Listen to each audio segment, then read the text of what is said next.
Assalamualaikum warahmatullahi wabarakatuh. Perkenalkan, kami dari kelompok 8 penulisan ilmiah yang terdiri dari 3 anggota yaitu Arini Putri Anggraini dengan NIM 2011012120009 dan yang kedua Abigail Novianti Silalahi dengan NIM 2019112220021.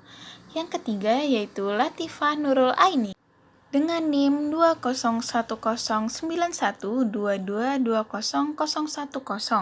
Kami dari Program Studi Kesehatan Masyarakat Fakultas Kedokteran Universitas Lambung Mangkurat Angkatan 2020. Perkenalkan, nama saya Arini Putri Anggraini dengan NIM 201109121200009.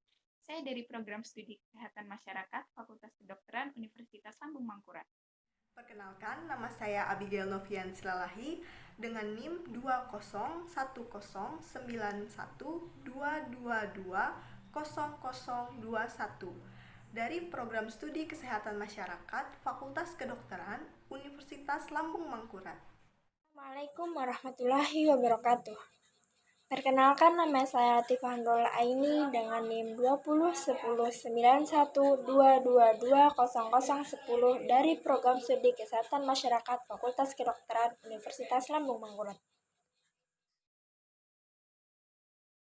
Kami akan membahas materi tentang ejaan dan kalimat efektif. Pokok bahasan yang akan kami bahas yang pertama adalah batasan dan fungsi ejaan. Yang kedua adalah batasan kalimat efektif. Yang ketiga, syarat kalimat efektif. Dan yang keempat adalah ciri-ciri kalimat efektif. Yang pertama, kami akan membahas tentang batasan dan fungsi ejaan. Pengertian ejaan.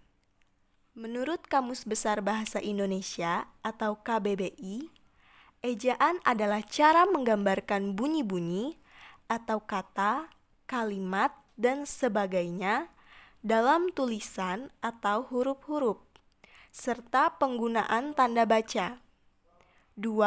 Batasan ejaan, yaitu ketentuan yang membatasi penggunaan kalimat, kata, huruf, dan tanda baca.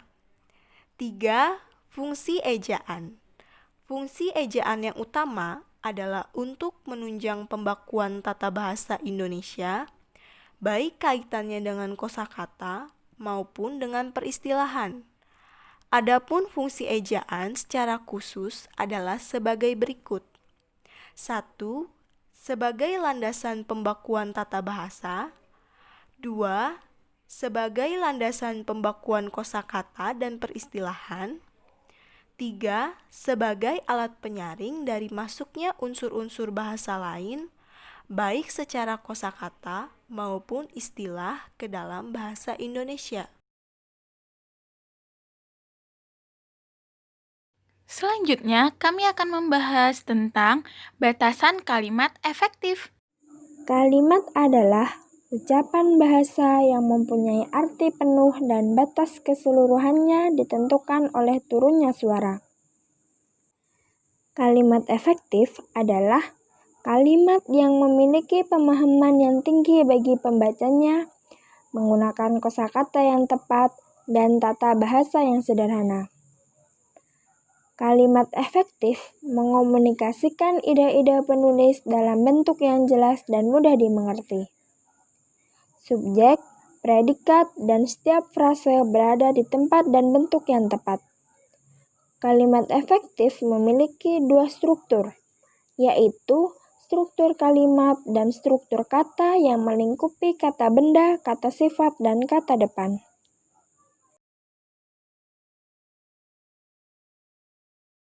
Selanjutnya, kami akan membahas tentang syarat-syarat kalimat efektif. Yang pertama adalah kesatuan. Kesatuan di sini adalah terdapatnya satu ide pokok atau satu gagasan utama dan harus memiliki keseimbangan yang harmonis antara pikiran serta struktur bahasa yang dipakai dalam sebuah kalimat. Kesatuan kalimat mempunyai ciri-ciri sebagai berikut. Yang pertama, adanya subjek dan predikat yang jelas. Kejelasan subjek dan predikat suatu kalimat dapat dilakukan dengan cara menghindari kata depan, yaitu di, dalam, bagi, untuk, pada, sebagai, dan sebagainya di depan subjek. Yang kedua, tidak terdapat subjek yang ganda. Yang ketiga, tidak menggunakan kata penghubung intrakalimat dalam kalimat tunggal. Yang keempat, predikat kalimat tidak didahului oleh kata yang. Yang kedua adalah kepaduan. Kepaduan atau koherensi adalah terjadinya hubungan yang padu antara unsur-unsur kata atau kalimat, pembentukan kalimat sehingga informasi yang disampaikan tidak terpecah-pecah. Koherensi kalimat mempunyai ciri-ciri sebagai berikut. Yang pertama, koherensi yang rusak karena tempat kata dalam kalimat tidak sesuai dengan pola kalimat.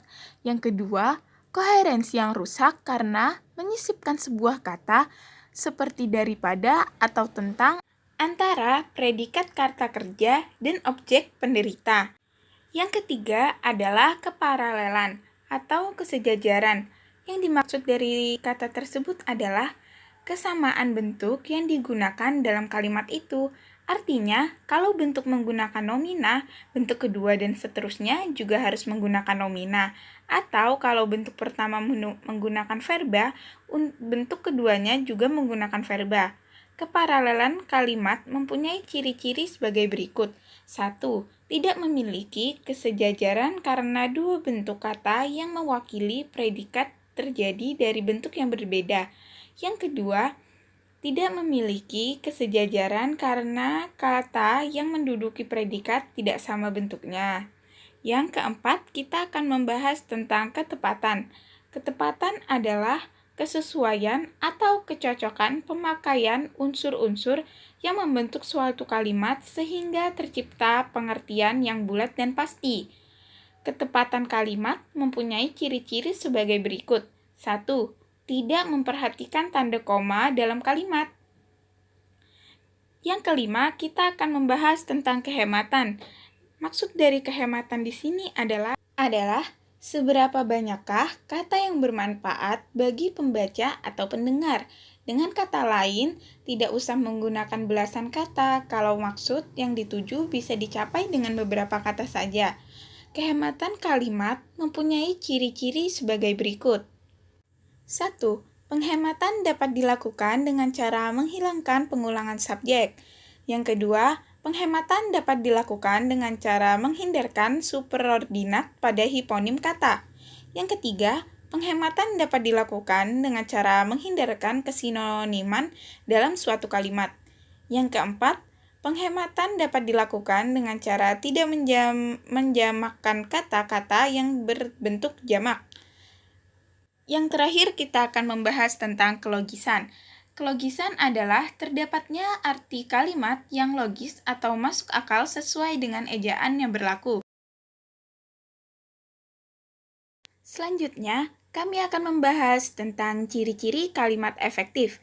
Yang pertama yaitu singkat. Singkat di sini artinya hanya menggunakan unsur yang perlu saja. Yang kedua yaitu padat, mengandung makna syarat dengan informasi, dan tidak ada pengulangan pengungkapan.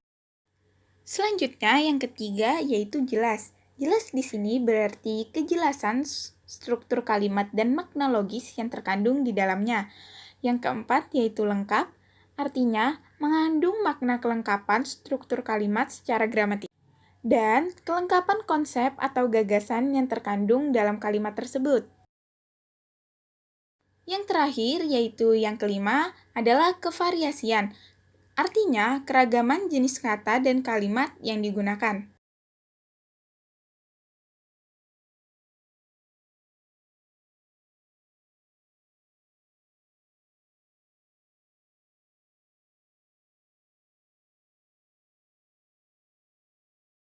Sekian presentasi dari kami, salah hilaf mohon dimaafkan.